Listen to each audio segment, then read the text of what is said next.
Mirë se vini në kanalin ton, mos harroni të bëni subscribe dhe të klikoni si përzdiles për të marrë njoftimet më të reja. Faleminderit! I ka habitur të gjithë, futeni këmbët në këtë përzierje dhe do shpëtoni nga fryrja e këmbëve. Qëndrimi për një kohë të gjatë në këmbë shkakton ëndje të tyre. Në shumicën e rasteve, ëndja është normale, por mund të jetë edhe një shenjë e problemi serioz me shëndetin. Një sëmundje e tillë është edema, e cila ndodh kryesisht për shkak të akumulimit të lëngjeve në indet tuaja dhjamore të nënlëkurës.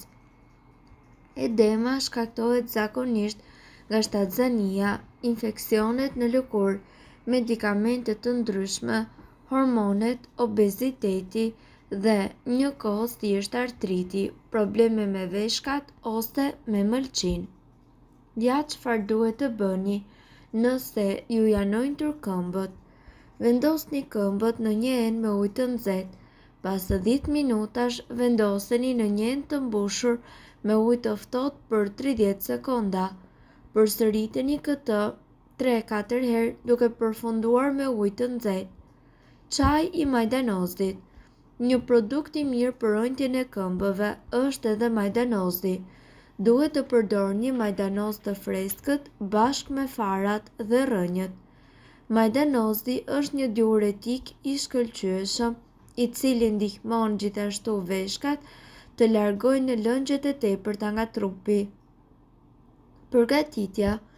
Pritini gjethet dhe rrënjët, vendoseni në një kullojës dhe më pas këtë të fundit, vendoseni në një enë me ujë të valuar dhe lëreni të zgjejë për 57 minuta. Hiqeni atë nga ena dhe shtoni pak mjaltë, limon ose xhenxhefil sipas preferencës. Konsumojeni këtë përzierje çdo ditë në mënyrë që të japë rezultatet e menjëhershme. Para se të kryeni këtë kura popullore, konsultohuni më parë me mjekun, pasi jo çdo kurrë vepron njësoj tek të gjithë njerëzit. Nga ana tjetër, në qoftë se keni këmbë të fryra dhe të ëndura, mund të përdorni dhe këto 2 receta. Receta me mente. Në gjysmë litër ujë shtoni 2 lugë gjelle mente të tharë dhe vëreni që të zgjejë për plot 20 minuta. Pastaj, hiqeni nga zjarri, lëreni të ftohet dhe kullojeni. Në vazhdim, ruajeni lëngun e mbledhur për 1 javë në frigorifer. Aplikojeni në këmbë kur i keni ato të ëndura dhe të lodhura. Receta me dafin. Merrni disa gjethe dafine dhe një enë me ujë. Mbushni një enë me ujë dhe hidhni në të gjethet e dafinës. Vendoseni më pas në zjarr të valojë për 20 minuta. Më pas, largojeni nga zjarri, lëreni që të ftohet pak dhe zhysni këmbët në të. Mbajini për 20 minuta dhe më pas ju mundet që të vishni një palë çorape në mënyrë që të mbani të njëjtën temperaturë edhe për pak kohë. Bëni të njëjtën gjë çdo ditë dhe nuk do të ndjeni më probleme me këmbët tuaja. Mjekët gjithashtu rekomandojnë që ju ta ndiqni këtë procedurë të paktën për 1 javë çdo 6 muaj. Në rast se ju keni një ëndje serioze të këmbëve, ju thjesht mund të përgatisni një dush me gjethe dafine në mëngjes dhe në mbrëmje. Në rast se keni ëndje serioze, duhet të paraqiteni tek mjeku juaj. Për të hequr qafe djersitjen e këmbëve, bëni një dush para se të flini dhe hidhni 20 deri në 40 gjethe dafine. Këto janë arsyet pse i ndjeni këmbët tuaja të rënduara dhe si ta lehtësoni gjendjen. Dhimbja e këmbëve nuk është e pazakontë nëse keni qëndruar në këmbë për shumë orë, sepse keni patur një ditë jashtëzakonisht aktive, por nëse vazhdimisht vëreni se i keni këmbët e rënduara dhe njëkohësisht të fryra, mund të kemi të bëjmë me një problem shëndetësor. Faktorët e mundshëm mund të jenë të shumë dhe disa mund të lidhen edhe me problemet në venat tuaja. Keni variqe. Variqet mund të bëjnë që këmbët tuaja të dhëmbin, të jenë të rënduara apo të kruhen, veçanërisht pasi uleni ose pas qëndrimit në këmbë për orë të gjata. Sindroma e këmbëve të lodhura. Sipas ekspertëve të shëndetit, kjo simptom mund të krijojë një ndjesi të pakëndshme, dhimbjeje ose pulsimi, ndërkohë që ju jeni në këmbë apo qëndroni shtrirë. Shqetësimi është më i zakonshëm gjatë natës, po stërviteni shumë. Nëse vazhdimisht i ndjeni këmbët tuaja të rënduara ose të ngurta dhe të lodhura dhe nuk ndiheni mirë edhe pas pushimit, mund të kemi të bëjmë me sindromën e mbistërvitjes. Ajo karakterizohet nga ndjesia e lodhjes ose e djegjes së bashku me përfaqësimin e performancës tuaj dhe mund t'i ndodhë kujdo i cili e tepron me stërvitjen. Kemi limfedem. Problemi buron nga grumbullimi i lëngjeve të tepërta limfatike, i cili gjithashtu shkakton ëndje dhe rëndesë.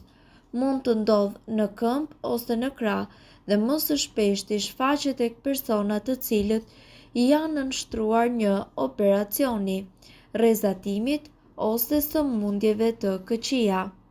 Në disa raste mund të preken edhe persona të cilët janë të shëndetshëm. Nga ana tjetër mund të keni insuficiencë venoze. Kjo gjendje ndodh kur venat kanë probleme me dërgimin e gjakut nga këmbët në zemër. Gjendja gjithashtu mund të shkaktohet edhe nga një pikse gjaku në këmbë. Sipas ekspertëve, gjithashtu ju mund të jeni në një rrezik më të lartë nëse keni obezitet, jeni shtatzën ose keni një histori familjare. Obeziteti mundet që të ushtrojë presion mbi venat tuaja, gjë e cila mundet të rrisë edhe rrezikun për probleme si venat dhe gjithashtu të shkaktojë rëndesë të këmbëve. Mangësia në vlera ushqyese. Nivelet të ulta të vitaminës D, magnezi dhe vitaminës B12 mundet që të shkaktojë dhimbje në këmbë ose një lloj rëndese. Trajtimi. Vishni çorape të cilat shtrëngojnë butësisht këmbët tuaja për të ndihmuar kështu gjakun tuaj që të lëvizë nëpër vena në mënyrë më efikase. Sipas ekspertëve, ato mund të jenë të dobishme edhe për të reduktuar ose parandaluar ëndjen, veçanërisht për probleme të cilat janë të lidhura me venat si pamjaftueshmëria venoze.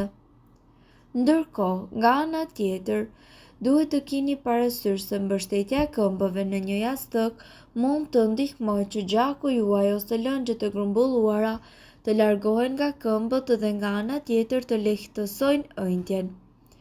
Të qenurit aktiv mund të inkurajojë qarkullimin më të mirë të gjakut. Kripa ose natriumi mund të bëjë trupin tuaj që të mbajë më shumë ujë dhe kjo mundet që të nxisë edhe ëndjen në këmbët tuaja.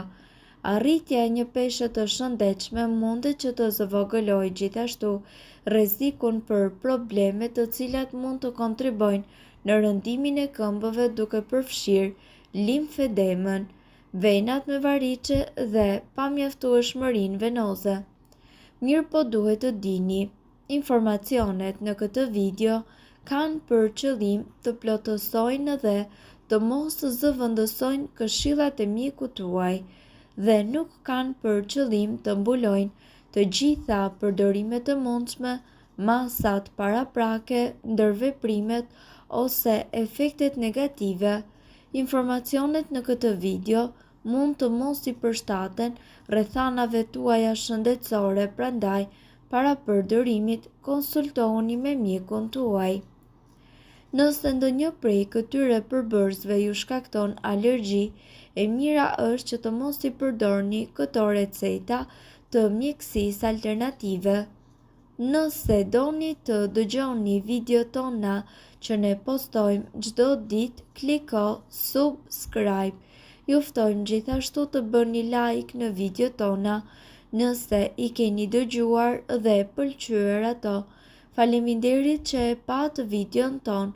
shpërndajini këtë video në profilin tuaj në mënyrë që të informohen edhe shokët tuaj. Faleminderit.